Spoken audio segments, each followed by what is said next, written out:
สวัสดีนะครับก็เต้นแม่ค้าแพนเค้กวันนี้จะมาบอกวิธีทำแพนเค้กครับทำยังไงกำลังจะทำแป้งนะคะแป้งมีแป้งตอนแรกเป็นวาดการ์ตูนแล้วใครไม่ซื้อทำไง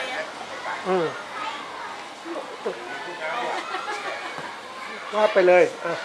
ว่าเอาเท่าให้หนูหมีกินแล้วกันเป็นแค่การ์ตูนเป็นภาพคิตตี้ช่างซื้อไปสิโอ้ใช่ครูต้องซื้อไปคิตตี้เห็นไหมนั่นน่ะ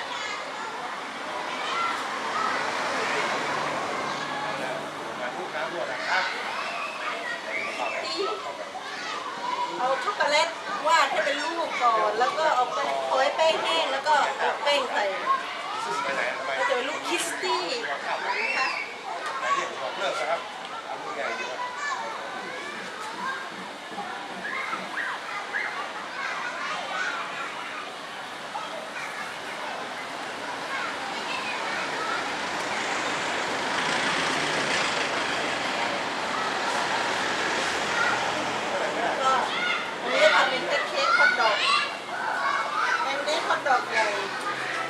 ดอกนี้ก็จะซื้อผลิตภัณฑ์จากเบทาโกเป็นฮอทดอกที่อร่อย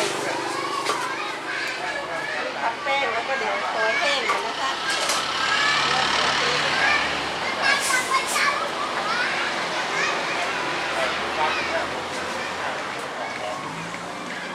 ี่อยู่เมื่อไหร่ทำไมไทยเมื่อนั้นไอ้คนไทยต้องตามผู้แบบของเขาเนี่ยใช่ไหมโรยแป้งแห้งก่อนแล้วจะเอา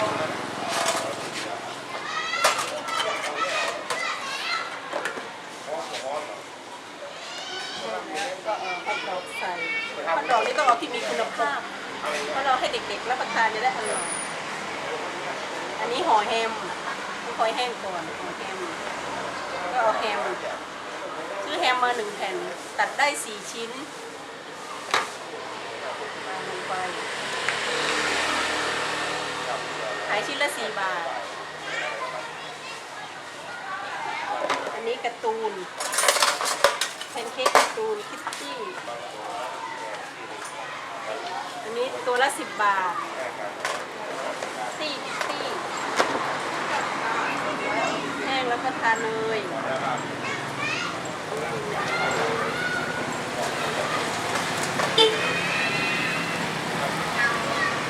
คือการทำนี่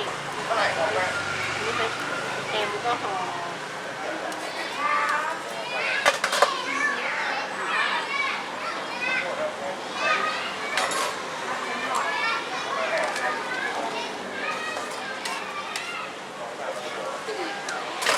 เค้กการ์ตูน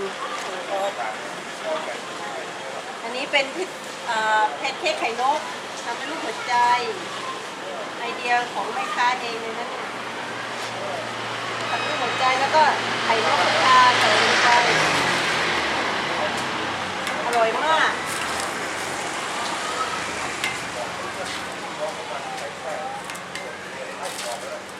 ขายดีวันละ200 ใบนะถ้าขายไม่ดีวันละ100เค็ม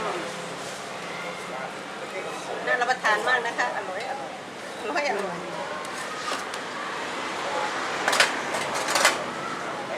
นี่แฮมนี่แพนเค้กไข่แพนเค้กพิซซ่าเค้กพิซซ่าเมนูดังเด็กๆชอบมากแป้งอันนี้เป็นชีสมอสซาเรลล่าชีส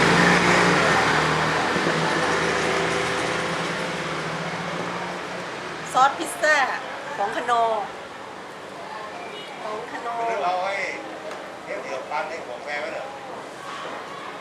ก็ฮอทดอกที่ขายมาหั่นต้มน้ำเข้าใส่พิซซ่า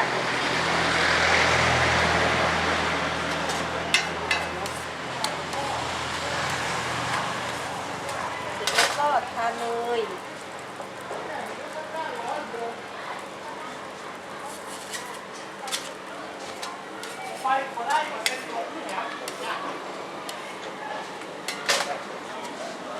ใส่แม็กกี้นะคะเวลาทาน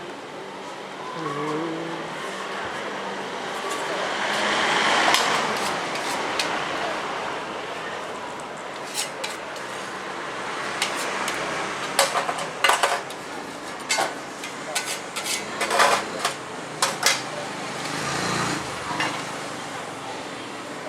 เป็นอาชีพที่สนุกสนาน เพลิดเพลินนะคะ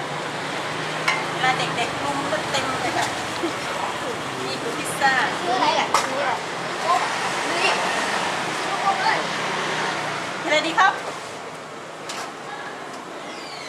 เร็วซื้อพิซซ่าแถมประตูนตอนนี้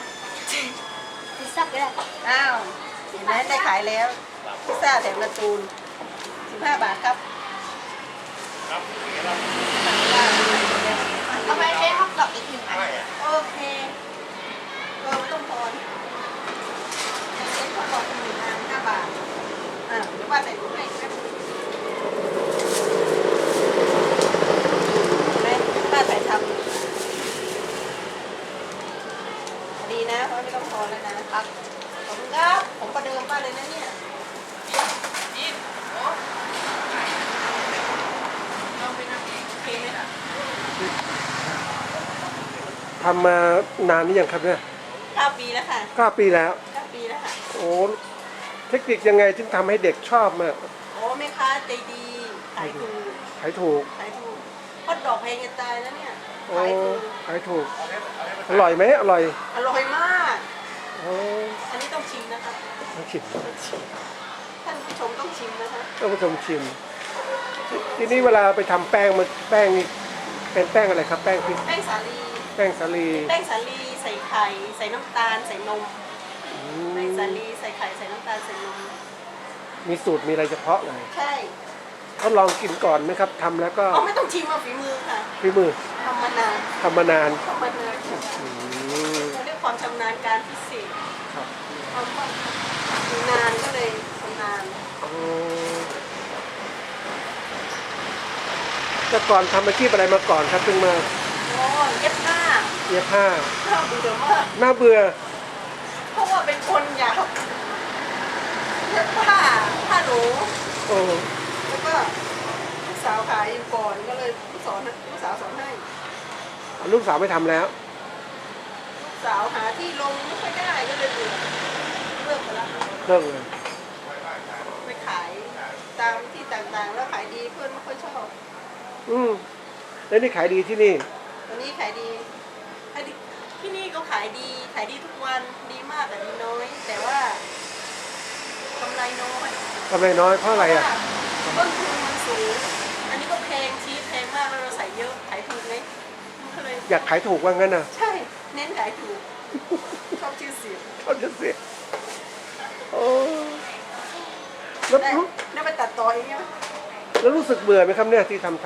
ตอนทำไม่เบื่อตอนทำมันไม่เบื่อไม่เบื่อตอนที่มันปวดเสียเส้นอ่ะ ยืนมากเราบีบปวดแป้งเนี่ยเส้น นี่เตรียมที่ทำที่เตรียมอาหารเตรียมพวกนี้มาก่อนตั้งแต่เช้า ใช่ค่ะก็จะนึ่งฮอทดอกมาก่อน นึ่งฮอทดอก นึ่งฮอทดอก ทำแป้ง ตอนเที่ยงค่ะ เที่ยง แล้วหลังจากนั้นนึ่งเสร็จ นึ่งเสร็จก็จัดใส่มาแล้วก็เอามาตั้งได้เลยเอามาใส่นี่ก็ไม่ต้องคอยนานเพราะว่าเรานึ่งมาเรียบร้อยแล้ว นี่ทำใช้เวลาที่นักเรียนเลิกเสร็จก็เลิกเลย ค่ะ6 โมงเก็บร้าน 6 โมงเก็บร้าน มาตรฐาน โอ้แสดงว่าถ้าเรียนรายได้เป็นไงครับพออยู่วัน วั วัน น หนึ่งถ้าขายดีก็1,300 กำไร ไม่รวมหมดนะ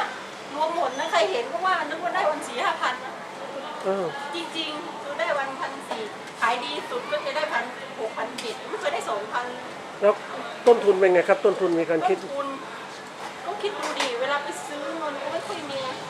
เออ ซื้อฮอตดอกทีหลายพัน อืม ต้องซื้อมาตุนไว้ เพราะว่าบริษัทเขาของชอบขาดคนแย่งไปซื้อเลย อ๋อ เลยต้องซื้อของมาตุนเวลาไปซื้อก็ไม่ค่อยมีเงินและเนี่ยซื้อวันเว้นวันชีสเดี๋ยวนี้ซื้อตั้งแต่ตอน208เดี๋ยวนี้320ขึ้นเรื่อยๆอ่ะขึ้น5 บาท5 บาทเขาขึ้นเขาเรื่อยๆอ่ะ แล้วเราไม่ขึ้นอ่ะ แต่เราขึ้นไม่ได้อ่ะก็ขายเด็ก ขายเด็ก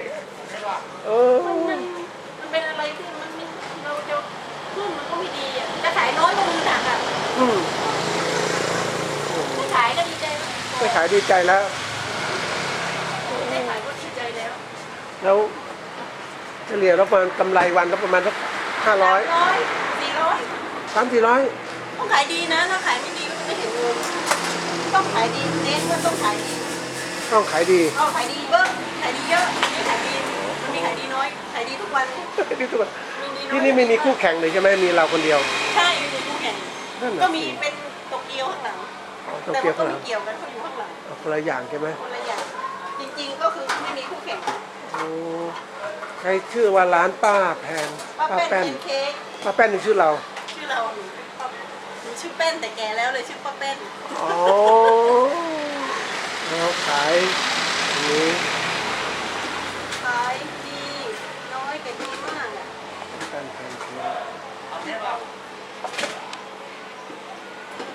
โอเคไหมถ่ายทำแล้วไปตัดต่อเองได้แล้วใช่ไหม โยงกันอย่าง ไม่ต้องไปตัดตกแต่งเราคนเดียวแฟนพี่ไปอัมพี่นั่นแหละว่า